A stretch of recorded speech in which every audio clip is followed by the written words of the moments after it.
కొత్త తరహా స్కామ్ ఇవాళ ఆంధ్రప్రదేశ్ రాష్ట్రంలో జరుగుతుంది. అందులో ముఖ్యంగా చూస్తే దాదాపుగా 353 కోట్ల రూపాయల స్కామ్ అన్నది ఇప్పటికే దానికి సంబంధించిన మొత్తం ప్లానింగ్ కంప్లీట్ అయిపోయినట్టుగా మనకు అర్థమవుతుంది. దానికి సంబంధించి కొన్ని కీలకమైన వివరాలు, చాలా కొద్దిగా ఇన్ఫర్మేషన్ నేను ఇవ్వబోతున్నాను. మనం నిన్ననే చెప్పాము, నిన్న చేసింది కేవలం స్టార్టింగ్ మాత్రమే. దీనికి సంబంధించి వరుస కథనాలు ఉండబోతున్నాయి. దీని వెనకాల ఉన్నవాళ్ళు, దీన్ని ముందు నడిపిస్తున్న వాళ్ళు, దీనికి ఫేస్ ఆఫ్గా మాట్లాడుతున్న వాళ్ళు అందరూ కూడా తెరపైకి రాబోతున్నారు. అందులో ముఖ్యంగా చూస్తే ఆంధ్రప్రదేశ్ రాష్ట్రం చూస్తున్నాము. ఆంధ్రప్రదేశ్ రాష్ట్రం విడిపోయిన తర్వాత ఎప్పటికప్పుడు మనం ముందుకు వెళ్ళాలి అంటే, అభివృద్ధి చెందాలి అంటే కొత్త తరహా ఆలోచన చేసుకొని కొత్తగా ముందుకు వెళ్ళాల్సిన అవసరం ఉన్న నేపథ్యంలో మనం ఇన్ఫ్రాస్ట్రక్చర్ డెవలప్ చేసుకునే క్రమంలో ఆ ఇన్ఫ్రాస్ట్రక్చర్ డెవలప్మెంట్నే ఇవాళ ఇన్కమ్కి ఒక సోర్సుగా మార్చుకున్న పరిస్థితి కనిపిస్తోంది. అందులో ముఖ్యంగా చూస్తే విద్యుత్ శాఖ దీనికి కేంద్ర బిందువుగా మారింది అనేది అయితే మనకు అర్థమవుతుంది. అందులో భాగంగా మనం చూస్తే మాత్రం ఏదైతే ఆంధ్రప్రదేశ్ రాష్ట్రానికి సంబంధించిన సదరన్ పవర్ డిస్ట్రిబ్యూషన్ లిమిటెడ్ ఏదైతే ఉందో దానికి సంబంధించి ఒక కొత్త తరహా స్కామ్ అన్నది తెరపైకి రాబోతుంది. ఇది కొత్త తరహా స్కామ్ అనడానికి ఏం లేదు. ఇలాంటి స్కామ్లు గతంలో కూడా జరిగాయి. కానీ ఎంతో కొంత కొత్త ప్రభుత్వం వచ్చిన తర్వాత అవినీతి రహిత రాష్ట్రంగా ఇది ఉంటుంది. అవినీతి లేకుండా దీన్ని ముందుకు తెలుసుకువెళ్తారు అని ప్రతి ఒక్కరూ భావిస్తున్న నేపథ్యంలో ఈ స్కామ్ వెనకాల ఎవరున్నారు, ఈ స్కామ్ను నడిపే విధానంలో కొత్త తరహా ప్లానింగ్ ఎలా జరిగిందన్న విషయాన్ని కూడా నేను చెప్పే ప్రయత్నం చేస్తాను. నిన్న నేను చెప్పింది కేవలం ఏం జరిగింది స్కామ్కు సంబంధించి అని. నేను మరొకసారి గుర్తు చేస్తాను. తెలంగాణ, తమిళనాడు అలాగే కర్ణాటక రాష్ట్రాలు, ఈ 3 రాష్ట్రాల్లో గతంలో ఇదే తరహా ఏవైతే ఎలక్ట్రిక్ పోల్కి సంబంధించిన టెండర్లు రిలీజ్ అయినప్పుడు అక్కడ దానికి కేటాయించిన వెయిట్ కానివ్వండి, లేకపోతే దానికి చేసిన చెల్లింపులు కానివ్వండి, వాటితో పోలిస్తే ఆంధ్రప్రదేశ్ రాష్ట్రంలో దాదాపుగా 210% ఎక్కువ కోట్ చేసేలాగా, తద్వారా పెద్ద స్థాయిలో అవినీతి జరిగేలాగా ప్లానింగ్ చేసినట్టుగా మనకు అర్థమవుతుంది. దానికి సంబంధించి నేను నిన్ననే ఇన్ఫర్మేషన్ ఇచ్చాను. ఎందుకంటే ఆంధ్రప్రదేశ్లో కాకుండా తెలంగాణ కానివ్వండి, తమిళనాడు, కర్ణాటక రాష్ట్రాల్లో 2,60,000 రూపాయలకి తయారైన లేదంటే ఇన్స్టాల్ అయిన విద్యుత్తుకి సంబంధించిన టవర్లు ఏవైతే ఉన్నాయో హైటెన్షన్ వైర్లు, అదే ఆంధ్రప్రదేశ్ రాష్ట్రానికి వచ్చేటప్పటికి 5,20,000 నుంచి 5,93,000 వరకు పెంచిన పరిస్థితి మనకు కనిపిస్తుంది. దానికి కారణాలు కూడా చెప్పే ప్రయత్నం చేస్తున్నారు. అక్కడ కన్నా ఇక్కడ ఎక్కువ స్టాండర్డ్గా ఉండేలాగా ప్రయత్నం చేశాం. అందుకనే 2,200 నుంచి 2,600 కిలోగ్రాములకు సంబంధించిన టవర్ని ఇన్స్టలేషన్ చేస్తే అదే ఆంధ్రప్రదేశ్లో 3,600 కిలోలకు పైగా ఇది ఉంటుంది అన్నది చెప్పే ప్రయత్నం చేశారు. అంటే ఎందుకు ఆ వెయిట్ పెరిగింది, ఆ వెయిట్ పెరిగే క్రమంలో ఆ వెయిట్ పెంచాల్సిన అవసరం ఎందుకు వచ్చింది, దాంట్లో కొత్తగా యాడ్ చేసిన కాంపోనెంట్స్ వల్ల వచ్చే లాభం ఏంటనే దానిపైన ఇప్పటికీ ఏం లేదు. అంతేకాకుండా ఇప్పుడు ఏదైతే మనం చెప్తున్నామో ఆ స్కామ్కు సంబంధించి విస్తుపోయే వాస్తవాలు నేను మీకు చెప్పబోతున్నాను. ఎందుకంటే ఇంకా టెండర్లు, అంటే నిన్న సాయంత్రం 5 గంటలకి టెండర్లకు సంబంధించిన టైం ముగిసింది. ఇప్పటికి ఇంకా టెండర్లు ఓపెన్ కూడా చేయలేదు. కానీ టెండర్లు ఎవరు వేశారు, ఏ స్థాయిలో వేశారు, ఫైనల్గా L1గా రాబోతున్న కంపెనీ ఏంటి, ఆ L1గా వచ్చే కంపెనీ వెనకాల ఉన్న మనుషులు ఎవరు, వాళ్లను సపోర్ట్ చేస్తున్న ప్రభుత్వంలోని పెద్దలు ఎవరు, అంతేకాకుండా ఇప్పటికే ఇందులో ఉన్న అధికారులు కానివ్వండి, దీంతో గతంలో కూడా దీని మీద పనిచేసిన కొద్దిమంది సిబ్బంది ఎవరైతే ఉన్నారో వాళ్ళందరి వివరాలు కూడా నేను బయటపెట్టబోతున్నాను. ఎందుకు అంటే ఆంధ్రప్రదేశ్ రాష్ట్రానికి సంబంధించి ఎప్పుడూ అభివృద్ధి పదంలో ముందుండాలని కోరుకునే క్రమంలో అవినీతిలో ఎట్టి పరిస్థితుల్లోనూ ఒక్కసారి కూడా ఎలాంటి చిన్న అవినీతి కూడా జరగకూడదని కోరుకునే సాధారణ పౌరుల్లో మేము కూడా ఉన్నాము. బీఆర్కే న్యూస్ ఎప్పటికప్పుడు ఇలాంటిది ఏదైనా తప్పు జరుగుతోంది అంటే దాన్ని ప్రజల దృష్టికి తీసుకొచ్చే ప్రయత్నం చేస్తుంటాం. ఎందుకంటే చాలామంది భావిస్తుంటారు ఏముంది దాంట్లో జరిగిన స్కామ్ అని. కానీ జరిగే స్కామ్ డైరెక్ట్గా సాధారణ వినియోగదారులు, ఎవరైతే విద్యుత్ వినియోగదారులు ఉన్నారో వాళ్ళందరి మీద కూడా ఫ్యూచర్లో భారంగా మారబోతోంది. ఇక్కడ ఏదైతే ఎక్స్ట్రా కొటేషన్ ఇచ్చి ఎక్స్ట్రా కోట్ చేసి ఏవైతే పనులు చేస్తున్నారో దానికి జరిగే చెల్లింపులన్నీ ఆ తర్వాత ప్రజల మీద భారంగా మారబోతున్నాయి. ఇప్పటికే దాదాపుగా 50 నుంచి 60,000 కోట్ల రూపాయలకు సంబంధించిన భారాన్ని ఆంధ్రప్రదేశ్ రాష్ట్ర ప్రజలు భరిస్తున్న నేపథ్యంలో దానికి తోడుగా మరొక 353 కోట్లు యాడ్ అయ్యే పరిస్థితి ఉంది. కాబట్టి దాన్ని ఆపే ప్రయత్నం చేస్తున్నాము. నిజంగానే 353 కోట్లు కావచ్చు, లేకపోతే ఎన్ని వందల కోట్లైనా సరే అది ప్రజలకి ఉపయోగకరమైతే మాకు ఎలాంటి అభ్యంతరం లేదు. కానీ దీన్ని కేవలం అవినీతికి కేరాఫ్గా మార్చే ఒక్క ఉద్దేశంతోనే ఎలాంటి అనుమతులు లేకుండా మనం నిన్న కూడా చూసాము. వెంకటరామరెడ్డి మనతో పాటు లైవ్లో మాట్లాడారు. ఆయన చెప్పిన ప్రకారము 10 రోజుల క్రితమే మేము దీనికి సంబంధించిన కాస్ట్ డేటాతో కంపేర్ చేసి దాన్ని రిజెక్ట్ చేశాం మేము. ఆ తర్వాత ఎలా టెండర్ వచ్చింది, టెండర్ ఎలా ముందుకెళ్తుంది అన్నది దాని మీద మాకు సమాచారం లేదు అనే విధంగా చెప్తున్న నేపథ్యంలో ఏంటి అసలు ఏం జరుగుతుంది ఆంధ్రప్రదేశ్ రాష్ట్రంలో? ఒక్కసారి గమనిస్తే ఆంధ్రప్రదేశ్ విద్యుత్ శాఖలో భారీ స్కామ్కి తెరలేపుతున్నారు. ఇప్పటికే ఆ దిశగా అడుగులు పడినట్టుగా కూడా తెలిసింది. దక్షిణ ప్రాంత విద్యుత్ సంస్థలో విద్యుత్ టవర్ల నిర్మాణం పేరుతో భారీ కుంభకోణానికి ప్లాన్ చేస్తున్నట్టుగా సమాచారము. ఇందులో చాలామంది ఉన్నతాధికారులు దీంట్లో కీలక పాత్ర పోషిస్తున్నారన్నది నేను చెప్పాను. ఒకసారి దానికి సంబంధించి మనం చూస్తే చాలా క్లియర్గా ఇక్కడ స్కామ్ అన్నదాన్ని చాలా ప్లాన్డ్గా చేశారు. అందుకే ఏపీ విద్యుత్ శాఖలో జరుగుతున్న ఈ స్కాము, జరగబోతున్న ఈ స్కామ్ అన్నది మనకి వచ్చింది. నేను ఏదైతే ముందుగానే చెప్పానో 343 కోట్ల రూపాయలకు సంబంధించిన అవినీతికి దీని ద్వారా స్కెచ్ వేసినట్టుగా పూర్తి స్థాయి మంది దగ్గర సమాచారం ఉంది. మీరు ఎలా అంటున్నారో అన్న దానికి కూడా నేను ఎక్స్ప్లెనేషన్ ఇవ్వబోతున్నాను. మనం చూస్తే ఈ 353 కోట్లు ఏమవుతుంది అని అనే దానికన్నా ధరలు నిర్ణయించకుండానే ఏదైతే టెండర్ ప్రక్రియ ఉందో దాన్ని పూర్తి చేశారు. ఎందుకంటే ఏదైనా సరే ఒక టెండర్ స్టార్ట్ అయినప్పుడు టెండర్ సంబంధించిన ఆర్ఎఫ్పీలో చాలా క్లియర్గా దానికి సంబంధించిన లిమిటేషన్స్ ఏంటి, ఏ కంపెనీలు వీటిలో బిడ్డింగ్ పాల్గొనగలుగుతాయి, గతంలో వాళ్ళు చేసిన ఎక్స్పీరియన్స్ ఏంటి, ఆ ఎక్స్పీరియన్స్ సంబంధించిన కొన్ని పాయింట్స్తో పాటు ఏ ధర, బేసిక్ ధర ఏ ధర ఉండబోతోంది అనే విషయానికి సంబంధించి కూడా ఏదైనా సరే టెండర్ నోటీస్లో ఉంటుంది. కానీ ఇక్కడ మాత్రం ధరలు నిర్ణయించకుండానే టెండర్ అనేది ముగిసింది. అది కూడా నిన్న సాయంత్రమే ముగిసింది. ఈ టెండర్ ప్రాసెస్ మొత్తం ఏవైతే ఉంటాయో సీల్డ్ కవర్లలో వాటికి సంబంధించిన టెండర్ డాక్యుమెంట్స్ని నిన్ననే సబ్మిట్ చేసేసారు. సబ్మిట్ చేసిన తర్వాత ఇక్కడ మీకు దిస్ ఈజ్ ద పాయింట్, మీరు గుర్తుపెట్టుకోవాల్సింది కేవలం ఈ బిడ్డింగ్ టెండర్ ప్రక్రియలో పాల్గొన్నది కేవలం 3 కంపెనీలు. 3 కంపెనీలు మాత్రమే ఇందులో బిడ్డింగ్లో పాల్గొన్నాయి. బిడ్డింగ్లో పాల్గొనే క్రమంలో కూడా ముందుగానే డిసైడ్ అయిపోయాయి. ఈ 3 కంపెనీలు ఏవైనా డీటెయిల్స్ నేను మీకు ఇచ్చే ప్రయత్నం చేస్తాను. ఒకసారి వాటిని చూస్తే 3 కంపెనీలు ఉన్నాయి. మొదటి కంపెనీ సన్షైన్ కన్స్ట్రక్షన్స్, రెండో కంపెనీ క్రియేటివ్ టెక్నాలజీస్, మూడో కంపెనీ శ్రీ లక్ష్మీ నరసింహ కన్స్ట్రక్షన్స్.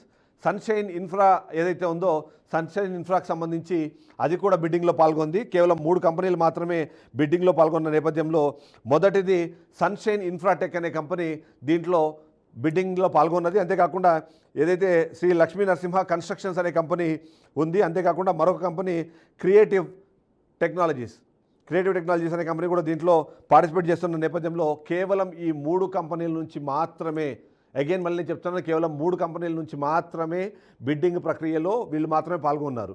అలా అని ఈ 3 కూడా కాంపిటేటివ్ బిడ్డింగ్స్ అనుకుంటున్నారేమో. ఒకవేళ మీరు అలా అనుకుంటే మాత్రం మీరు పప్పులో కాలేసినట్టు. ఎందుకంటే ఈ 3 కూడా ఒకరి చేతనే ప్రేరేపింపబడింది.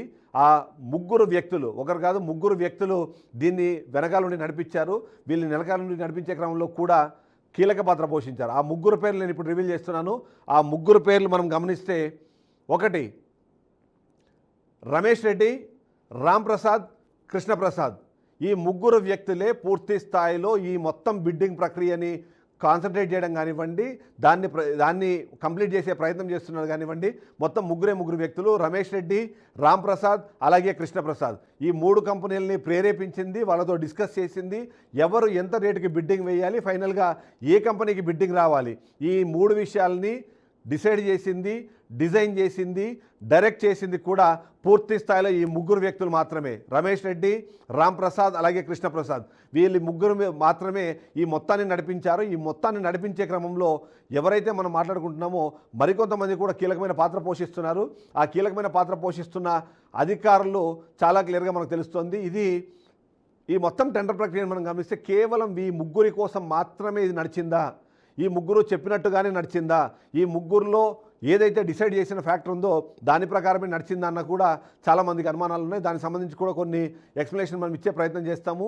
అంతేకాకుండా ఈ మొత్తం దీన్ని చూసినప్పుడు అధికారుల పాత్ర లేకుండా ఇది కంప్లీట్ అవ్వదు అన్నది చాలామందికి తెలుసు. ఇప్పుడు మనకున్న సమాచారం ప్రకారము దీనికి సంబంధించిన పూర్తి సమాచారం సీఎండి సంతోష్ రావుకి, డైరెక్టర్ ఆఫ్ ప్రాజెక్ట్ ఎవరైతే ఉన్నారో ఆయుబ్ ఖాన్, వాళ్ళిద్దరికీ కూడా పూర్తి స్థాయిలో దీని మీద నాలెడ్జ్ ఉంది. పూర్తిగా నాలెడ్జ్ ఉండడంతో పాటు దీనికి సంబంధించి ఎలా వెళ్ళాలి అన్న విషయం పైన కూడా నేను చెప్పిన 3 రమేష్ రెడ్డి కానివ్వండి, 3కి కూడా డైరెక్ట్ చేసింది కూడా ఈ ఇద్దరే అన్న సమాచారం కూడా మనకు ఉంది. అంతేకాకుండా గత కొంతకాలంగా మనం చూస్తున్నాము, కొన్ని రకాల ఆరోపణలు మనకు వినిపిస్తున్నాయి. ముఖ్యంగా విద్యుత్ సంస్థకు సంబంధించి గత ప్రభుత్వ హయాంలో జరిగిన కొన్ని అవినీతులకు సంబంధించిన డిస్కషన్ కూడా జరుగుతున్న నేపథ్యంలో వీరిద్దరి పాత్ర సుస్పష్టంగా దీంట్లో ఉన్నది. అందులో భాగంగానే ఈ మరో 3 కలిసి కేవలం 3 కంపెనీలతో టెండర్ ప్రక్రియను పూర్తి చేసి ఆ 3 కంపెనీల్లో ఒక కంపెనీకి మాత్రమే టెండర్ దక్కేలాగా ప్లానింగ్ చేసి ఆ టెండర్ దక్కించుకునే కంపెనీ పేరుతో సహా నేను చెప్పబోతున్నాను. ఎందుకంటే నేను అగైన్ అండ్ అగైన్ చెప్తున్నాను, నిన్న సాయంత్రం 5 గంటలకి ఈ టెండర్ ప్రక్రియ పూర్తయింది. 20వ తారీఖు రోజున వీటిని స్క్రూటినీ కోసం ఓపెన్ చేస్తారు. స్క్రూటినీ తర్వాత కేవలం ఒక కంపెనీ మాత్రం ఏదైతే బెస్ట్ లోయెస్ట్ బిడ్డింగ్ ఏదైతే ఉందో దానికి ఈ మొత్తం కాంట్రాక్ట్ని అప్పచెప్తారు. ఆ కాంట్రాక్టు ఎవరికి రాబోతుందో కూడా నేను చెప్పబోతున్నాను. ఇది ఖచ్చితంగా జరిగి తీరబోతోంది. ఎందుకు అంటే మన దగ్గర పూర్తి సమాచారం ఉంది, దీని మీద పూర్తి స్థాయిలో మనము వర్కౌట్ చేసాము. వీటన్నిటి వెనకాల ఇంకొక కీలకమైన అంశం కూడా మనకు కనిపిస్తోంది. చీఫ్ సెక్రటరీ అలాగే శాఖకు సంబంధించిన ప్రిన్సిపల్ సెక్రటరీ కూడా ఉన్నారు అంటూ కొన్ని వార్తలు వినిపిస్తున్నాయి. ఇదైతే మనకు ఖచ్చితంగా తెలియాల్సిన అవసరం ఉంది. దీని మీద మనం క్రాస్ చెక్ చేసుకుంటున్నాము. దానికి సంబంధించిన ఆధారాలు కూడా మనం కలెక్ట్ చేసే ప్రయత్నం చేస్తున్నాం. ఓవరాల్గా చూస్తే టెండర్ లొసుగుల వెనుక ఈ కంపెనీకి అయితే ఈ డిపార్ట్మెంట్కి సంబంధించిన కీలకమైన అధికారులందరూ కూడా వాళ్ళందరూ కీలక పాత్ర పోషించి దీన్ని ముందుకు నడిపించారు అన్నది మనకు అర్థమవుతుంది.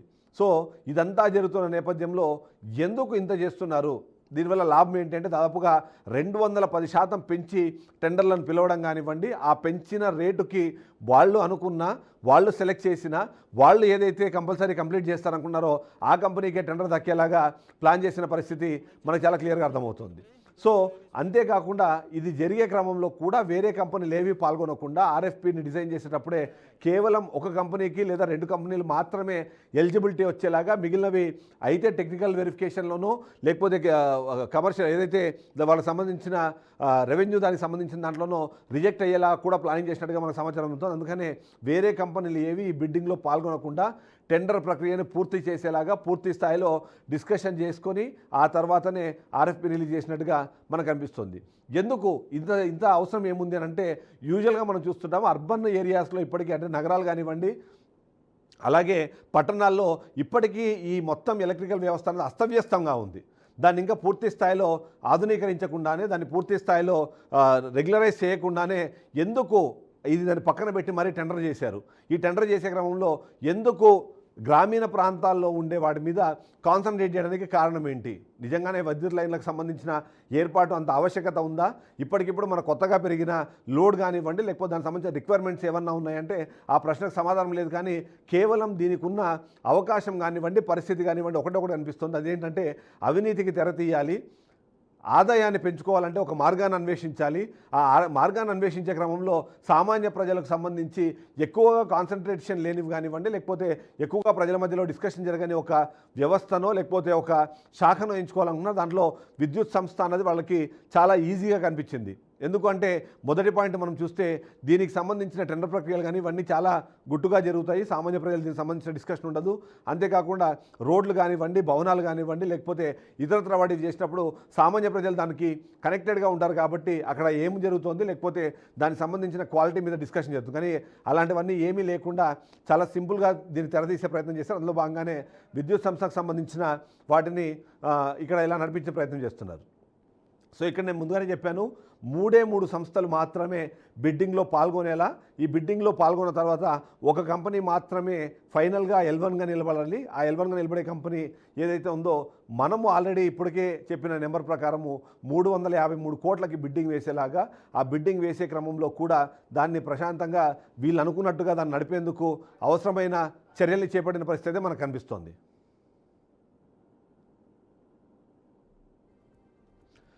ఇక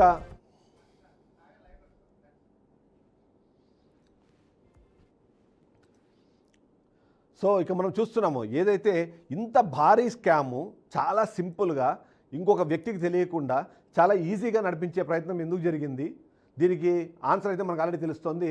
ఇందులో ఏదైతే అవినీతి ఉందో అవినీతికి సంబంధించి. ఎందుకంటే మనకున్న సమాచారం ప్రకారము ఇతరత్ర రాష్ట్రాల్లో ఇప్పటికే కంప్లీట్ అయిపోయిన ఈ ప్రాజెక్టులు మనం చూసినప్పుడు వాటితో కాస్ట్ కంపారిజన్ కానివ్వండి లేకపోతే క్వాలిటీ కంపారిజన్ చేసినప్పుడు ఖచ్చితంగా 200% పైగా పెరిగేలాగా జరిగినట్టుగా మనకు అనిపిస్తుంది. 353 కోట్లలో దాదాపుగా 170 నుంచి 190 కోట్ల రూపాయలు చేతులు మారడానికి అవకాశం ఉన్నట్టుగా మనకు సమాచారం ఉంది. సో ఈ 150 నుంచి 190 కోట్ల రూపాయలు చేతులు మారాలి అంటే పూర్తి స్థాయిలో దీన్ని పర్ఫెక్ట్గా ఎగ్జిక్యూట్ చేయాలనే ప్రయత్నం చేశారు.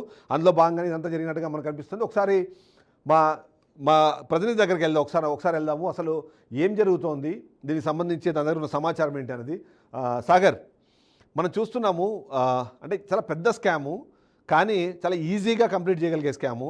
అంతేకాకుండా టెండర్ ప్రక్రియ కానివ్వండి, ఇవన్నిటిని కూడా ఒకవేళ కామన్ పర్సన్ చూసినప్పుడు ఒక టెండర్ జరిగింది, ఆ టెండర్లో కొద్దిమంది పాల్గొన్నారు, అందులో లోయెస్ట్ బిడ్డింగ్ ఎవరైతే ఇచ్చారో వాళ్ళకి ఇచ్చారు, ఇందులో అవినీతి ఏముంది అని ఈజీగా మాట్లాడుకునేలాగా మొత్తం ప్లాన్ చేశారు. మీరు ఎలా చూస్తారు, మీరు దీన్ని ఎట్లా విశ్లేషిస్తారు?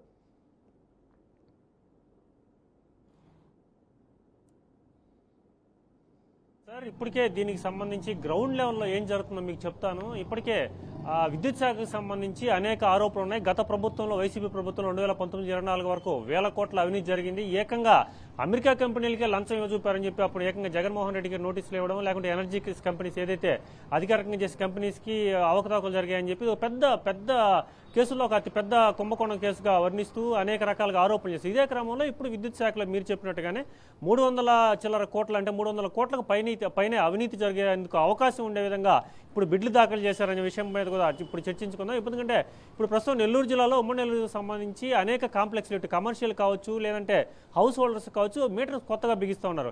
అసలు ఈ మీటర్లు ఎందుకు కొత్తగా బిగిస్తున్నారు, అసలు ఈ వ్యవహారం ఏంది, వ్యవస్థ ఏంది అడిగేందుకు అక్కడ సరైన పర్సన్ కూడా ఉండరు. ఇప్పటికే గతంలో చూసుకుంటే ₹2 ఒక యూనిట్ ధర ₹2.40 నుంచి ₹2.70 కొనే యూనిట్ ధరను ప్రస్తుతం ₹4.20 నుంచి ₹4.40 వరకు యూనిట్ కొంటున్నామని చెప్పి ప్రభుత్వం సూచనప్రాయంగా తెలియజేస్తుంది. అంటే డబుల్ అయినట్టు, ఆల్మోస్ట్ ₹2, ₹4 అంటే డబుల్ అయినట్టు. సో మొత్తం మీద చూసుకుంటే మీరు చెప్పినట్టు 170 నుంచి 190 కోట్ల రూపాయలు కావాల్సింది 350 కోట్ల రూపాయలు బిడ్డు దాఖలు చేసేటట్టు. అదే దీనికి సంబంధించి వాళ్ళు ముందుగానే ప్లాన్ చేసుకున్నట్టు మనకి ఈ సమాచారం అంతా బట్టి చూస్తుంటే తెలిసేది. సో మొత్తం మీద ఇవన్నీ పెద్ద వ్యవహారం, పెద్ద కుంభకోణం వ్యవహారంగా మనం చూస్తూ ఉన్నాం. ముఖ్యంగా చూసుకుంటే విద్యుత్ గత 3 నెలలుగా మనం ఎక్కడికి వెళ్ళినా కూడా గ్రౌండ్ లెవెల్ అనేక మందితో కూడా మనం కలుస్తూ ఉంటాం. రైతులు కావచ్చు, అలాగే ఇటు కమర్షియల్ వ్యాపారస్తులు, అన్ని రంగాలు, అన్ని శాఖల వారితో కూడా కలుస్తూ ఉంటాం. వారు చెప్పే మాట ఒకటే మాట, గతంలో 500 నుంచి 600 వచ్చే బిల్లులు ఇప్పుడు ప్రస్తుతం 1000 నుంచి 1200 రూపాయలు వస్తూ ఉన్నాయి. అలాగే ముఖ్యంగా 3000, 4000 రూపాయలు వచ్చే బిల్లులు 10-12 రూపాయలు వస్తున్నాయని చెప్పి అనేక మంది కూడా చెప్తున్నమాట. ఇవన్నీ కూడా ఎక్కడ ఛార్జెస్ పెరుగుతూ ఉన్నాయి, ఎందుకు ఛార్జెస్ పెరుగుతూ ఉన్నాయి? ప్రభుత్వం చూస్తే కూటమి నేతలు కావచ్చు, చంద్రబాబు నాయుడు నేరుగా ఒకటే మాట చెప్పారు. గత ఎన్నికలకు ముందు కూడా ప్రచారాల్లో ముఖ్యంగా ఎక్కడ కూడా కరెంట్ ఛార్జీ పెంచమని చెప్పారు. కరెంట్ ఛార్జీ పెంచే ప్రసక్తే లేదని చెప్పిన తర్వాత కూడా ఇటీవల ఈ విద్యుత్ శాఖకు సంబంధించిన గొట్టిపాటి రవికుమార్ ఎవరైతే ఉన్నారో మంత్రి, కాకినాడలో కూడా పర్యటిస్తూ మన ప్రతినిధి కూడా నేరుగా చెప్పడం జరిగింది, ఎక్కడ విద్యుత్ ఛార్జీలు పెంచడం లేదని. మరి విద్యుత్ ఛార్జీలు ఎక్కడ పెంచనప్పుడు 500 1000 ఎందుకు వస్తూ ఉంది, 4000 8000 ఎందుకు వస్తూ ఉంది? అలాగే ముఖ్యంగా చూసుకుంటే ఈ స్మార్ట్ మీటర్ల పేరుతో అనేక మొత్తం కూడా వ్యవస్థ అంతా చేంజ్ చేస్తూ ఉన్నారు. ఇవన్నీ ఎందుకు చేస్తూ ఉన్నారు, అసలు ఎక్కడ లోపం జరుగుతూ ఉంది? ఇదంతా కూడా మొత్తం కూడా ఒకసారి బేరీజ్ చేసుకోవాల్సి ఉంటుంది. సామాన్యులు నేరుగా కూడా ఎవరిని అడిగే పరిస్థితి ఇక్కడ ఉండదు. ఎందుకంటే విద్యుత్ శాఖ వారిని అడిగితే ఇది ఉన్నతాధికారులు లేదంటే పైన మేనేజ్మెంట్ ఎవరైతే ఉన్నారో వారి మీద చెప్తారు తప్ప. సీఎండీతో నిన్నే మనం మాట్లాడే ప్రయత్నం చేశాము. సీఎండీ నిన్న బిజీ ఉన్నాను, మళ్ళీ మాట్లాడుతాను అన్నారు. అదే సందర్భంలో మనము ఏపీఆర్సీకి సంబంధించిన వెంకటరామరెడ్డితో మాట్లాడినప్పుడు చాలా క్లియర్గా చెప్పారు. కాస్ట్ షీట్కి ఇక్కడ ఉన్న రెగ్యులర్ నెంబర్స్కి ఏవైతే ఉన్నాయో ఆ డిఫరెన్స్ అనేది చాలా క్లియర్గా కనిపిస్తుంది అన్నది. నేను ఇప్పుడే సీఎండీ గారికి మరొకసారి మాట్లాడే ప్రయత్నం చేశాను, ఆయనకి కాల్ చేశాను. నిన్నైతే ఆన్సర్ చేశారు, ఇవాళ ఆన్సర్ కూడా చేయలేదు. సో మేబీ ఆయన ఒకవేళ ఈ లైవ్ కానీ ఒకవేళ చూస్తుంటే, సార్ దయచేసి మీరు ఆన్సర్ చేయండి, బికాజ్ ఎందుకంటే మాకు కొన్ని అనుమానాలు ఉన్నాయి, మా దగ్గర కొన్ని ఆధారాలు ఉన్నాయి, దానికి సంబంధించి నేను మిమ్మల్ని కొన్ని ప్రశ్నలు అడగాలనుకుంటున్నాను. నిజంగానే ఇక్కడ ఎలాంటి స్కాము జరగలేదు అనుకుంటే నేను చెప్తున్నట్టుగా ఈ 3 కంపెనీలు కాకుండా వేరే కంపెనీలు ఏమైనా బిడ్డింగ్లో పాల్గొన్నాయా, లేకపోతే నేను చెబుతున్నట్టుగా కేవలం 3 కాకుండా ఇంకా ఎక్స్ట్రా కంపెనీస్ ఏమైనా పాల్గొన్నాయా, దానికి సంబంధించి ఖచ్చితంగా వివరాలు ఇవ్వాల్సిన బాధ్యత మీకు ఉంటుంది. ఎందుకంటే ఈ మొత్తం స్కామ్ ఏదైతే ఉందో, ఈ స్కామ్ జరగాలన్న ప్లానింగ్ జరిగినా, లేకపోతే జరిగేందుకు ఎలాంటి కసరత్తు జరిగినా సరే అందులో మీ పాత్ర లేకుండా జరిగే అవకాశం లేదు అనే విధంగానే సామాన్య ప్రజలందరూ మాట్లాడుకుంటారు. అంతేకాకుండా ఈ బాధ్యత మీలో ఉంటుంది. ఎందుకంటే ప్రజలకు సంబంధించిన డబ్బులని మీరు వాచ్డాగా ఉండి కాపాడాల్సిన బాధ్యత మీకు ఉంటుంది. కానీ మాకున్న సమాచారం ప్రకారం దాదాపుగా 350 కోట్ల రూపాయలు, అందులో 170 నుంచి 190 కోట్ల రూపాయలు స్కామ్ జరిగే అవకాశం ఉందని మా దగ్గర ఉన్న సమాచారం నేపథ్యంలో నేను మిమ్మల్ని ప్రశ్నించాలనుకుంటున్నాను. దయచేసి మీరు ఆన్సర్ చేయండి. నేను మీకు మెసేజ్ కూడా పెడుతున్నాను దీనికి సంబంధించి. ఎందుకంటే నిన్ననే నేను మీతో మాట్లాడాను, దీనికి సంబంధించి కొన్ని ప్రశ్నలు అడగగానే మీరు నేను బిజీగా ఉన్నాను, నేను మీటింగ్లో ఉన్నాను, మళ్ళీ కాల్ చేస్తానని చెప్పి మీరు పెట్టేశారు. సో ఇప్పుడు మీరు ఆన్సర్ చేయాల్సిన బాధ్యత ఉంది కాబట్టి ఒకసారి ఆన్సర్ చేసే ప్రయత్నం చేయండి. ఎందుకంటే నేను మరొకసారి రిపీట్ చేస్తున్నాను, 353 కోట్ల రూపాయల టెండర్ ప్రక్రియలో 170 నుంచి 190 కోట్ల రూపాయలు, 150 నుంచి 190 కోట్ల రూపాయలకు సంబంధించిన స్కామ్ జరిగే అవకాశం ఉన్న పూర్తి స్థాయి సమాచారం మా దగ్గర ఉంది.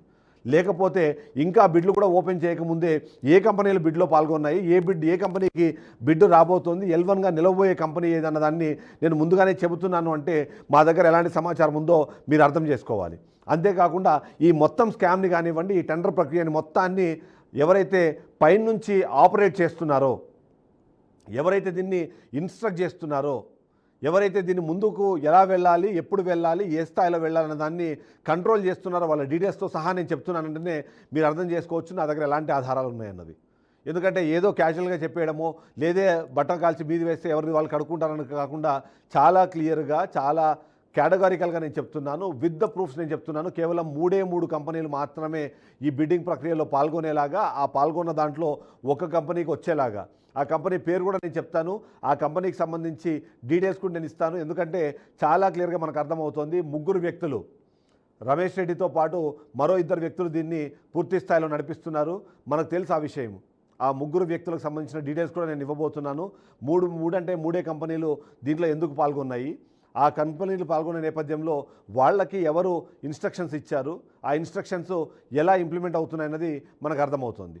అందులో ముఖ్యంగా చూస్తే సన్షైన్ కంపెనీ కానివ్వండి, క్రియేటివ్ టెక్నాలజీస్ కానివ్వండి, శ్రీ లక్ష్మీ నరసింహ కన్స్ట్రక్షన్స్ కానివ్వండి, ఈ 3 కంపెనీలకు సంబంధించి మన దగ్గర సమాచారం ఉన్న నేపథ్యంలో చాలా క్లియర్గా చెప్తున్నాను. సన్షైన్ ఇన్ఫ్రాటెక్ అనే కంపెనీ కూడా దీంట్లో పార్టిసిపేట్ చేసింది, క్రియేటివ్ టెక్నాలజీస్ అనే కంపెనీ పార్టిసిపేట్ చేసింది, శ్రీ లక్ష్మీ నరసింహ కన్స్ట్రక్షన్స్. ఈ 3 పార్టిసిపేట్ చేసి ఈ 3ని నడిపిస్తున్న పరిస్థితి మనకు కనిపిస్తోంది. ఈ 3 కంపెనీలని కూడా ఆపరేట్ చేస్తోంది, కంట్రోల్ చేస్తోంది రమేష్ రెడ్డి, రామ్ ప్రసాద్, అలాగే కృష్ణప్రసాద్. వీళ్ళ 3 దీన్ని ఆపరేట్ చేస్తున్నారు, కంట్రోల్ చేస్తున్నారు, ముందుగా డిజైన్ చేశారు, డిసైడ్ చేశారు ఎలా ముందుకు వెళ్ళాలి అన్నది.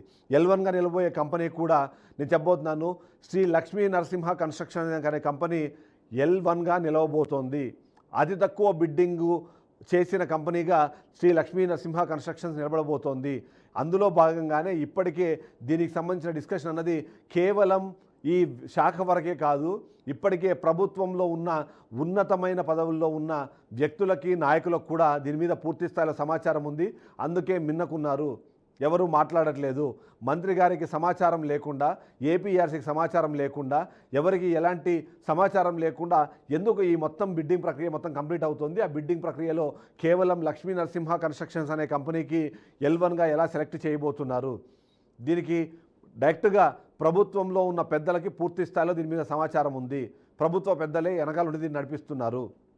ఆ నడిపించే క్రమంలో ప్రజల డబ్బులని ఓవైపు దోచుకోవడమే కాకుండా తర్వాత వాటిని అదే ప్రజల మీద భారంగా మార్చే అవకాశం ఉంది.